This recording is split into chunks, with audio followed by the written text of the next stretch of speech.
Padayon ang pag-arangkada sa Palarong Pambansa 2023 taliwa sa bati nga panahon. Mismong si PBBM ang mitambong sa kalihukan ug aduna siya saad sa mga atleta. Sayra nato ang detalye sa report ni Mark Reggie Abella. Let the games begin. Opisyal lang gibuksan ni PBBM ang Palarong Pambansa 2023 kauban si Vice President ug DepEd Secretary Sara Duterte. Mukapin sa 1,000 ka mga delegado gikan sa 17 ka rehiyon sa nasod ang anaa ngadto sa Marikina Sports Center.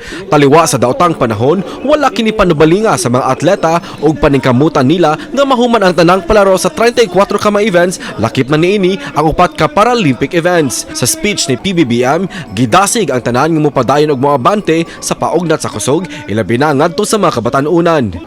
I assure you that this government remains steadfast in developing the prowess of our young athletes and in championing their well-being.